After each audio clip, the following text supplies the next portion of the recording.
Hello students. JEE Main exam 21 जनवरी से start होने वाला है।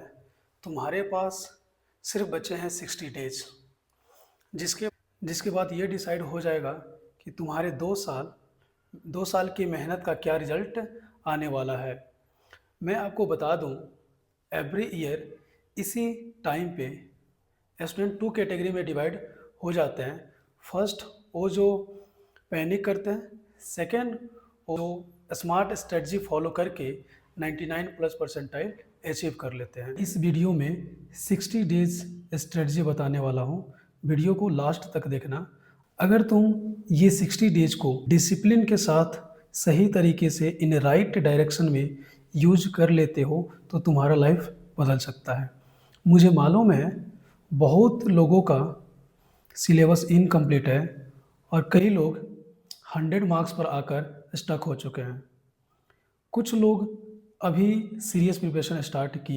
But listen me carefully, JEE Mains is not about the syllabus completion, it's about a smart selection and consistent practice.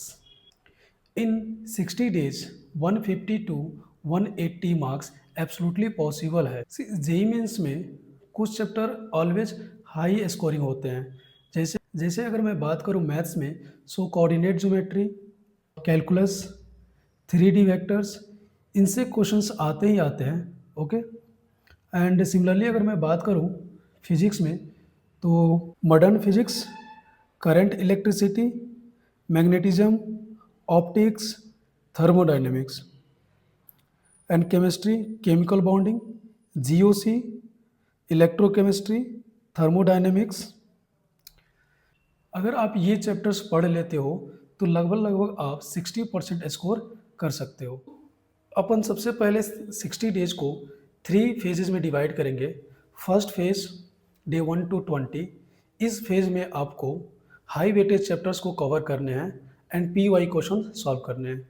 अच्छा, इसको cover आप कैसे करोगे? सो फेज 1 डे 1 to 20, इसमें आप सबसे पहले हाई वेटेज चैप्टर्स कवर करोगे। ओके। तो हाई वेटेज चैप्टर्स कवर कैसे करने हैं? देखो, स्टूडेंट्स क्या सोचते हैं कि अगर वो मल्टीपल बुक्स को सॉल्व कर लेते हैं तो उनका जो चैप्टर है स्ट्रांग हो जाएगा, या फिर डिफरेंट इंस्टीट्यूट का मटेरियल अगर सॉल्व कर लेते हैं तो उनका जो सब्जेक्ट है स्ट्रांग हो जाएगा। बट ऐसा नहीं होता है। आपको करना कैसे है? तो आपको चीज़ करना है, जहाँ भी आप स्टडी कर रहे हो या किए हो, उन टीचर का आपको क्लास वर्क फॉलो करनी है एंड आपको PY क्वेश्चंस लगाने हैं। That's it. जिससे तुम्हें ये पता चल जाएगा कि एग्ज़ाम का पैटर्न क्या है और कौन से कंसेप्ट से क्वेश्चंस ज़्यादा आ रहे हैं या कौन सा कंसेप्ट फ्रीक्वेंटली रिपीट हो रहा है। देन सेकंड फेज में आपको क्या करनी है?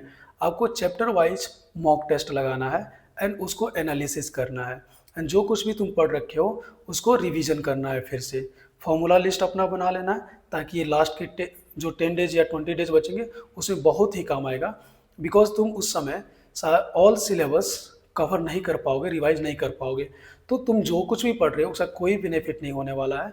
तो आपको अपना फॉर्मूला लिस्ट, शॉर्ट नोट्स बनाते चलना है। पेपर एनालिसिस करोगे तो आपको पता चल जाएगा आपका वीक पोर्शन कौन सा है।